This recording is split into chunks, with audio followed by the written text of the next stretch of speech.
Le barrage de la Rance, j'en pense que du bien, pour la bonne raison que maintenant c'est une route obligatoire. Tous les gens passent par là, puis en plus le cadre est magnifique. S'il fallait faire le tour, je le ferais certainement pas. Pour le barrage, oui, enfin bon, d'après les rumeurs, il serait pas rentable maintenant. C'est une production bretonne et c'est quasiment la seule production bretonne. Donc on est un peu fiers. Si en Bretagne on s'éclaire grâce au soleil et à la lune, ça ne veut pas dire qu'on n'a pas l'électricité. Sur la côte d'Émeraude, là où la Manche et l'océan Atlantique se rencontrent, l'attraction conjuguée des deux astres crée des marées parmi les plus fortes d'Europe. Entre Saint-Malo et Dinard, la mer s'engouffre dans les terres sur 20 km. C'est l'estuaire de la Rance. Et c'est ici précisément que les ingénieurs d'EDF ont choisi d'installer en 1966 la première usine marémotrice. Cet exemple du savoir-faire made in France reste unique au monde pendant 40 ans. C'est seulement en 2010 qu'une nouvelle usine voit le jour en Corée. Alors la production marémotrice de la Rance n'aurait pas totalement tenu ses promesses ? Ou alors la France a vraiment un demi-siècle d'avance sur l'énergie renouvelable ? Quoi qu'il en soit, les cerveaux d'EDF ne sont pas allés chercher leur idée trop loin.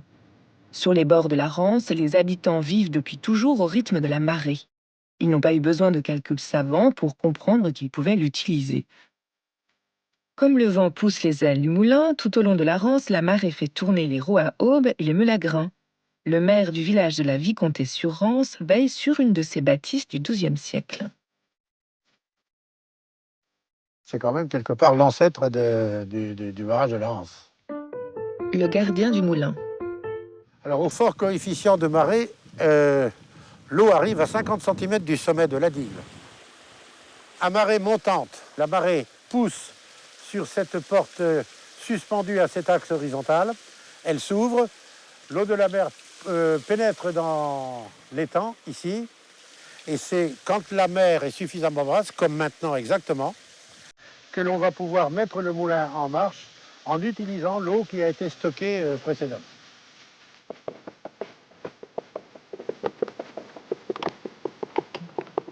On entend l'eau qui arrive sur la roue à eau, mais là, normalement, il tourne. Les deux marées quotidiennes ne font fonctionner les moulins que quelques heures par jour. Alors de là à produire de l'électricité à l'échelle industrielle, le pas technologique n'est pas encore franchi. Pourtant, dès les années 20, les études se succèdent pour imaginer remplacer les roues à aube par des turbines.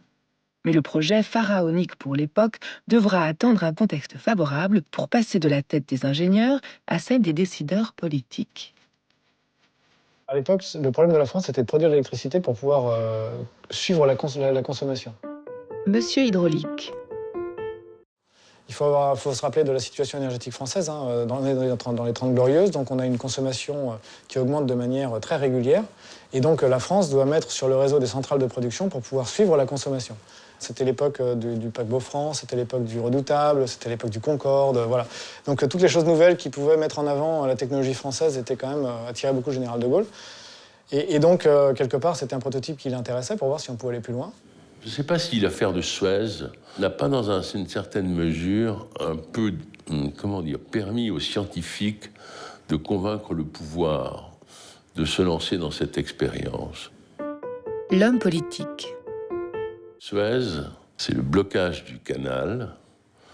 Et le canal de Suez, c'est la voie obligée pour notre énergie pétrolière. Disons que les scientifiques qui voulaient faire cette usine marémotrice ont trouvé matière dans l'actualité internationale pour dire il faut qu'on se... Il y a un peu d'indépendance nationale derrière, quoi, hein. Et on va dire que la période gaulliste était plutôt favorable à entendre ce discours sur l'indépendance nationale. La Bretagne de l'après-guerre peine à se développer et son déficit énergétique est handicapant. L'usine marémotrice arrive à point nommé, mais encore faut-il lui trouver un site. Si la gigantesque baie du Mont-Saint-Michel est d'abord envisagée, on trouve plus raisonnable de tester le projet sur une plus petite échelle. Le site voisin de l'estuaire de la Rance est le seul autre en France à réunir toutes les conditions. Le chantier de la Rance, c'était une grande aventure des années 60. Il faut imaginer que quand on a fait le chantier de la Rance, on n'avait jamais construit d'usine marémotrice et on n'avait jamais barré un estuaire de cette taille-là. L'estuaire de la Rance, la marée, lorsqu'on est sur des grands coefficients de marée, c'est plus que le Rhône en crue. Le feu vert est donné en 1961. C'est un de ces grands chantiers qui voient s'affronter les hommes et la nature. Et il aura fallu pas moins de 500 ouvriers et 3 années pour fermer un estuaire soumis aux courants les plus violents d'Europe. 2 rangées de bâtards d'eau créent une piscine qu'on videra pour accrocher un barrage de 750 mètres sur le fond de la Rance. Et dès 1965, les toutes nouvelles turbines Kaplan, conçues pour l'occasion, sont installées dans leur sarcophage de béton. En 1966, le barrage est mis en eau. La Manche et la Rance se retrouvent après 6 années de séparation sous le regard comblé du général. En célébrant aujourd'hui et ici l'achèvement d'une des réalisations les plus impressionnantes de ce siècle, nous sentons tous combien l'événement est symbolique en raison du moment et du lieu. Merci, mon général. Depuis ce jour, rien n'a vraiment bougé dans le barrage. Plus qu'une visite guidée, c'est un voyage dans le temps que nous offre son directeur. On est vraiment dans les années 66. Monsieur Mégawatt. Lorsqu'elle a été conçue et lorsqu'elle a été inaugurée, je pense que si on retrouve des photos, on retrouverait ces synoptiques. Et ça fonctionne très bien après pratiquement 50 ans d'exploitation. Mais qu'est-ce que 45 ans d'existence quand on sait que l'idée a plus de 8 siècles ? Quand la marée monte, l'eau s'engouffre dans le barrage, fait tourner les turbines et remplit l'estuaire.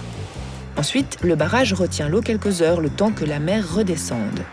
Une fois qu'on a une différence suffisante entre les niveaux de l'estuaire et de la mer, la grande baignoire créée par EDF dans la Rance se vide en repassant dans les turbines.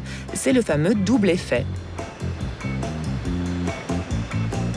Alors la difficulté, on l'a compris, c'est qu'il gère le régime, enfin du coup le régime des eaux de la Rance dépend en quelque sorte des besoins en énergie. C'est-à-dire on fait monter ou descendre un peu en fonction du tableau de bord d'EDF. Et c'est cela qui aurait permis à l'usine marémotrice d'atteindre son seuil, on va dire, de viabilité. Dans cette usine, une trentaine de personnes suffisent à faire fonctionner les machines. Et c'est en s'infiltrant dans des conduits sous-marins que l'on accède à l'une des 24 turbines Kaplan. Là, on est dans le conduit. C'est ici que l'eau passe. C'est ici que l'eau vient entraîner la turbine. Théoriquement, cette enceinte, elle est entièrement noyée. Et il faut bien imaginer que d'habitude, le flot de la marée traverse la machine dans les 2 sens à chaque marée. Et c'est vrai que lorsque la ménagère veut faire cuire sa pizza, c'est ces machines qui alimentent en électricité son four, par exemple. Alors les machines unitaires, de façon unitaire, elles font 10 mégawatts. L'énergie produite par le site, c'est environ 500 gigawatts, l'équivalent de l'agglomération d'une ville comme celle de Rennes. L'usine marémotrice, c'est un quart de l'énergie produite en Bretagne, mais seulement 4% de sa consommation. Le cadeau du général était bien généreux, mais c'est malheureusement une goutte d'eau dans la mer énergétique française. Annoncé comme la maquette du futur barrage du Mont-Saint-Michel, il semble même que les ingénieurs n'attendaient pas autre chose que de tester un nouveau joujou. Alors 45 ans plus tard, cette usine a-t-elle toujours un intérêt ? Est-elle rentable ? Le marémoteur, c'est une technique qui est très fiable, mais qui nécessite un investissement lourd à la base, puisqu'on a besoin de construire une usine avec un barrage qui peut être plus ou moins long. Donc celui-ci a la particularité d'être plutôt court, fait que 750 mètres. Mais l'avantage du marémoteur, c'est qu'une fois que l'investissement est fait, il n'y a pas de frais de carburant, puisque le carburant, c'est l'eau de la mer, et que l'eau de la mer, elle est bougée par la marée. Donc l'énergie, elle est gratuite. Elle est gratuite, elle est certaine, et elle est prédictible. Donc c'est quand même quelque chose d'extraordinaire. Et une usine marémotrice bien construite comme celle-ci, elle peut durer largement plus d'1 siècle. Donc c'est un investissement qui, au départ, coûte de l'argent, mais une fois qu'on a eu le retour sur investissement au bout de quelques dizaines d'années, on se retrouve dans une situation où on a un équipement qui produit à très faible coût. D'un coût total de 788 millions d'euros, l'usine offrirait donc des kilowattheures rentables depuis quelques années seulement. Et à notre époque de crise du nucléaire, elle suscite même un regain d'intérêt qui surprendrait ses concepteurs. car dans les années 60, personne n'imagine la fin des énergies fossiles et la technologie marémotrice paraît même un peu anecdotique. D'ailleurs, à l'époque, nos Bretons bien terre-à-terre étaient déjà un peu sceptiques. Te rappelles-tu quand ils faisaient des sondages, là? Oui, très bien. Alors, les gens, ils disaient, tu crois qu'on barrage, toi? Oui, mais personne n'y croyait. Nous, moi le premier. Tu crois au Père Noël, alors? Tu l'as dit. Je dis, si on avait seulement un pont, hein, c'est tout oui, ce qu'il nous faudrait, c'est le tout ce qu'il barrage. nous fallait. On s'en fout, hein? Oui. Avec plus d'élégance, on pourrait simplement dire que pour les Bretons, le barrage, ce n'est pas tellement une question d'énergie. Michel Pinouette est président de la communauté de communes de la Rive-Gauche. Il fait partie de ceux pour qui cette passerelle posée entre Dinard et Saint-Malo a tout changé. Concrètement, quand on commence à parler du barrage de la Rance, on ne sait pas qu'il y aura une route dessus. L'homme de la Rive-Gauche. La route, elle vient, c'est la cerise sur le gâteau, ça permet de passer d'une rive à l'autre, mais ça n'a jamais été le fondement même de l'histoire. Alors, ça a relié deux rives qui se méconnaissaient, à tel point que mes parents, tous les gens se mariaient avec des gens des Côtes-d'Armor, c'est-à-dire qu'on n'allait jamais à Saint-Malo. Et c'est vrai que c'est le symbole d'une vie nouvelle, d'une ère nouvelle, où les gens ont été travailler à Saint-Malo, où les gens ont découvert qu'il y avait le Mont-Saint-Michel, où les gens ont découvert qu'il y avait Paris. Moi, j'étais minot à l'époque, j'avais 10 ans, et c'est là que j'ai découvert le monde avec le barrage de la Rance. Côté rive droite, à Saint-Malo, on n'en pense pas moins. Ça a relié les deux villes de Dinard, qui était une ville un peu plus, je dirais, de résidence d'été, et Saint-Malo, qui était une ville qui se développait déjà pas mal. La chambre de commerce. Il faut savoir que nous, on allait prendre l'avion à Dinard, parce qu'il y a un aéroport à Dinard, et puis les gens de Dinard, ils venaient prendre le train à Saint-Malo. Ça a quand même amélioré terriblement les choses. Il y a des gens qui, de Saint-Malo, vont sur le marché de Dinard. Il y a des gens de Dinard qui viennent acheter des choses à Saint-Malo, ce qui était avant un peu une expédition. Justement, ces marchés, Laurent Bachelard les connaît bien. Il sillonne une partie de la semaine les routes de la côte d'Émeraude pour vendre son poisson fumé. Je vais vous emmener sur le marché de Dinard.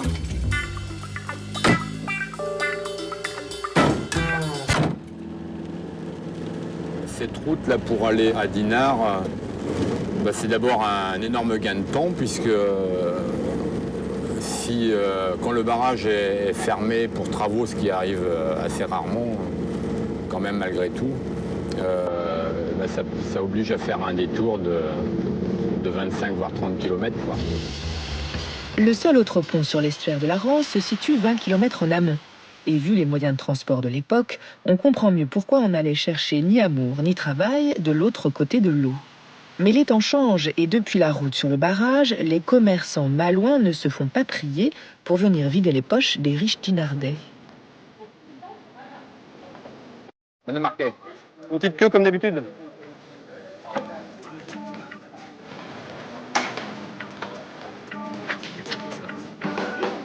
Pour nous, dans notre activité, le marché de Dinard représente un petit tiers de notre chiffre d'affaires annuel.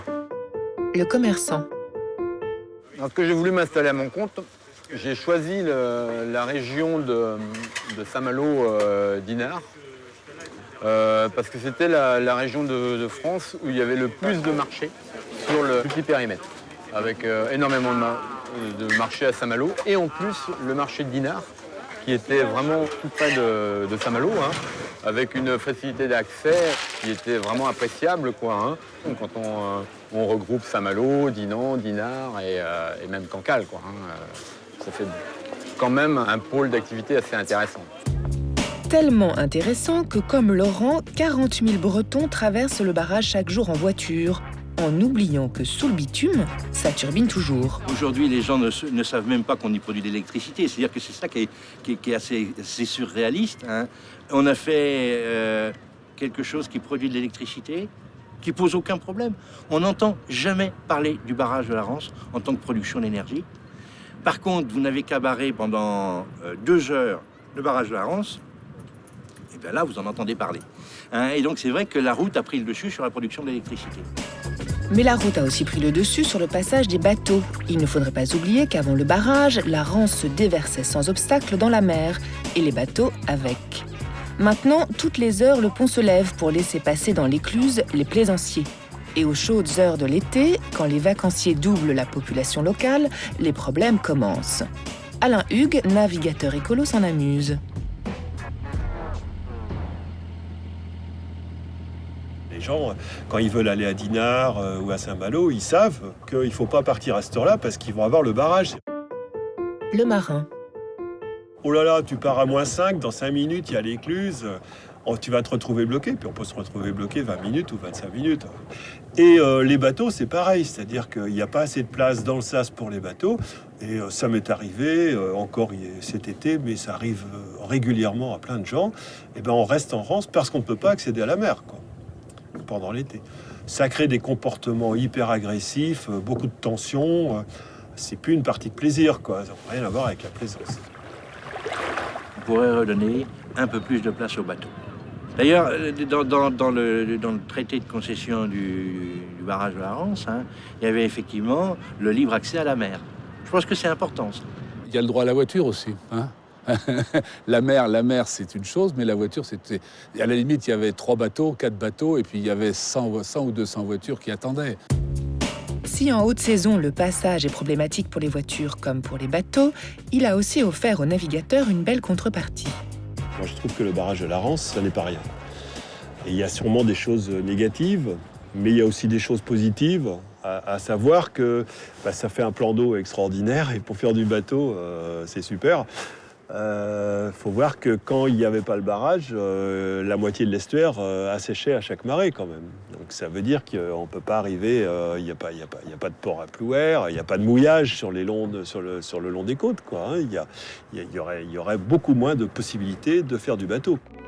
Réduire le marnage favorise le développement de la plaisance et avec une partie du tourisme et de l'économie. Mais le développement de la navigation n'est pas le seul effet indirect de l'usine marémotrice.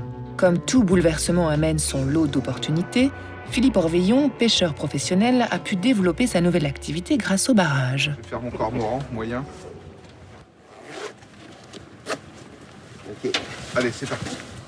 On va aller entre Saint-Suliac et le Minic-sur-Rance pour faire une petite journée de pêche à la coquille Saint-Jacques en plongée. Le pêcheur. On a pu avoir des autorisations de pêche de la coquille Saint-Jacques en plongée du fait qu'il y avait l'existence du barrage en fait. On avait un petit problème au départ, c'était un problème de cohabitation avec les pêcheurs traditionnels de coquille Saint-Jacques et le fait d'avoir une zone qui était fermée et non accessible aux pêcheurs à la drague, ça nous a permis de développer une pêcherie. C'est un peu le mur de Berlin de la pêche.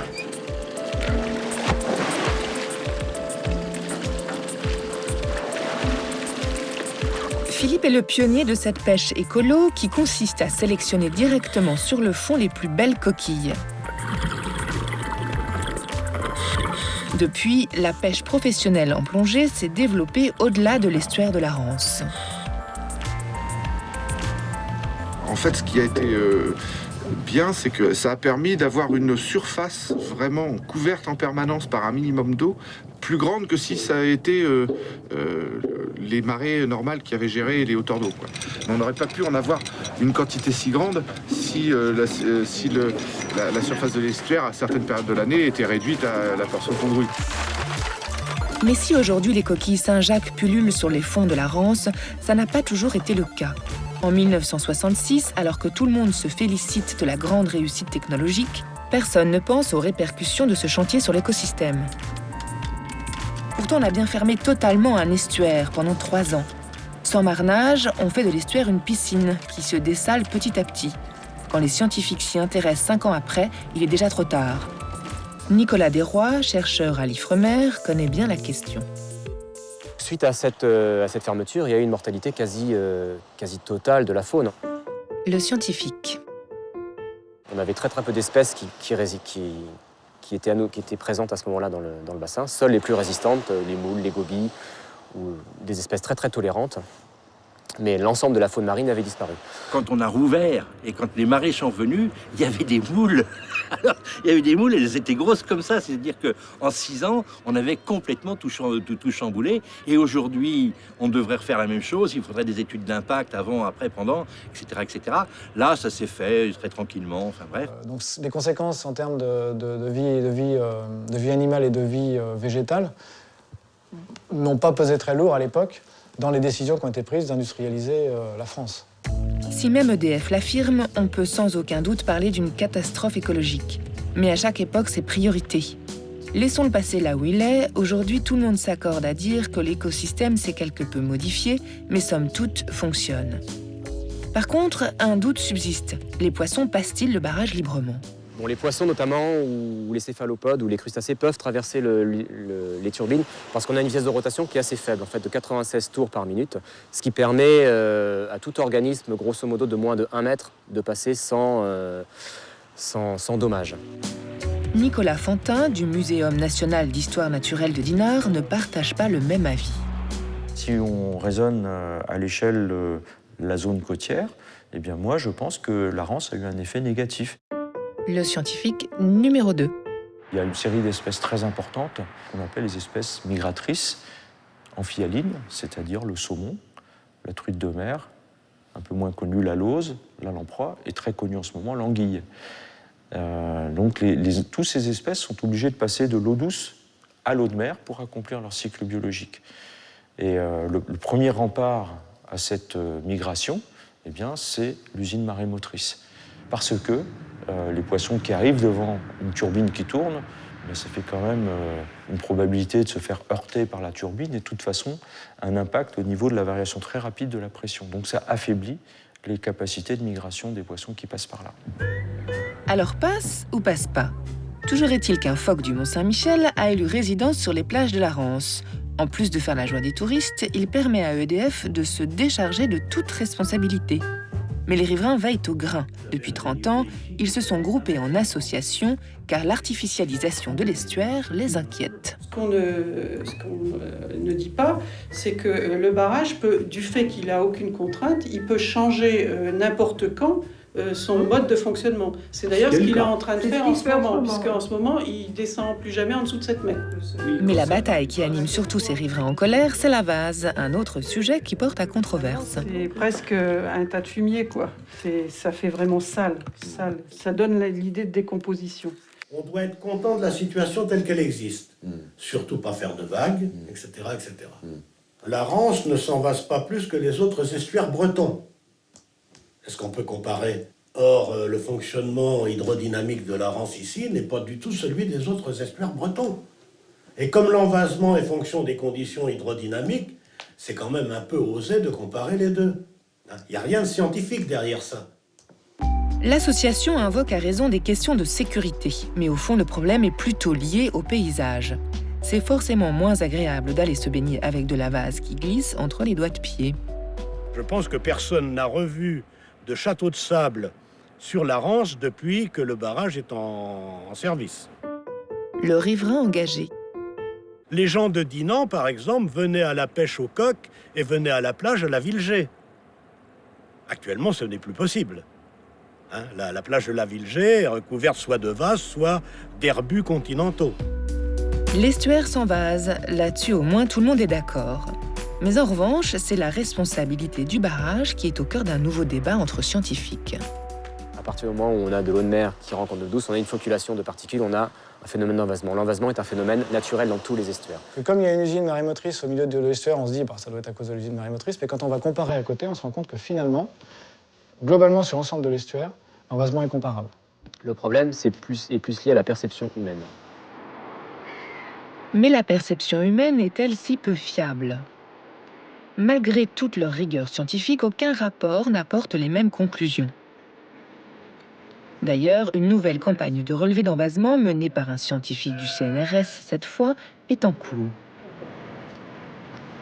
L'objectif est de comprendre si les nouvelles courbes de marée imposées par EDF ont des conséquences sur l'estuaire. La nature fait des choses de manière continue. Et encore un scientifique. Par contre, pour le fonctionnement du barrage et pour avoir le meilleur rendement sur le plan d'électricité, elle ressemble, la marée, à plus une forme rectangulaire et ça entraîne un phénomène important pour nous au point de vue de l'environnement. Ça augmente le temps pendant lequel les particules qui sont en suspension dans l'eau sédimentent et font du sédiment au fond. Ces nouveaux sédiments qui viennent boucher le fond des baies sont estimés à 30 000 mètres cubes supplémentaires chaque année. On pense sur l'époque que l'on a fait, c'est que sur ces 30 000 mètres cubes, au moins la moitié vient du barrage, vraisemblablement. Si l'usine marémotrice fonctionnait avec des étals moins longs, on aurait moins de précipitations des matières en suspension. Si l'usine marémotrice fonctionnait avec des niveaux plus hauts, c'est-à-dire égaux à la hauteur des marées naturelles, on n'aurait pas la perte des présalés qui sont remplacés, comme on ne monte plus les niveaux suffisamment hauts, sont remplacés par de la végétation continentale. Il y a beaucoup d'estuaires qui s'entrepisent, ou qui ensuite, il n'y a plus rien. Il y a un petit pipi au milieu, ou éventuellement, enfin le pipi c'est la rance, c'est rien, comme débit, c'est complètement négligeable. Et on pourrait ne plus avoir d'estuaires. Je pense que personne dans la région serait heureux de plus avoir d'estuaires. D'autant plus que sans estuaire, plus d'usines marémotrices. EDF a donc tout intérêt à s'impliquer dans le désenvasement. L'entreprise a d'ailleurs financé des expérimentations de pièges à sédiments. Mais pour l'instant, aucune mesure durable n'a été prise. Alors finalement, quel est le résultat de l'équation production d'électricité moins impact environnemental? L'énergie verte est-elle si vertueuse? Quand on reprend le Grenelle de l'environnement, le Grenelle de l'environnement dit quoi? Entre beaucoup de choses, mais entre autres choses qui nous intéressent aujourd'hui, il dit produisons de l'énergie renouvelable, hydroélectrique entre autres. Donc là, le barrage de l'usine marémotrice joue ce rôle-là. Et dans le même temps, travaillons sur la trame bleue et verte, c'est-à-dire les continuums écologiques. Voilà. Donc là, en l'occurrence, on est coincé puisque les objectifs sont opposés.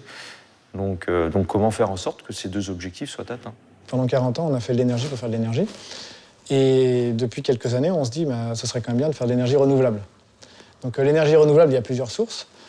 Tout le monde sait qu'on ne peut pas faire une seule source d'énergie renouvelable, c'est pas possible, il faut avoir un mix énergétique. Et donc les énergies marines sont revenues sur le devant de la scène à ce moment-là, et on s'est dit, ah ben mince, on en a une énorme qui est chez nous, et on la méconnaît, entre guillemets. Donc ce qui explique un regain d'intérêt pour l'usine marémotrice. Finalement, peut-être ne faut-il pas trop attendre du barrage de la Rance. L'usine marémotrice n'est qu'un prototype, mais à ce titre, il est plutôt réussi. Des ingénieurs du monde entier se pressent pour voir fonctionner ces belles turbines, mais aussi pour constater ses impacts sur l'environnement et ne pas reproduire les erreurs. C'est l'essai grandeur nature qui permet à la France d'être la vitrine d'une technologie à venir. Alors même si les mouettes ont les pattes dans la vase, à chaque marée, elles crient « Cocorico ».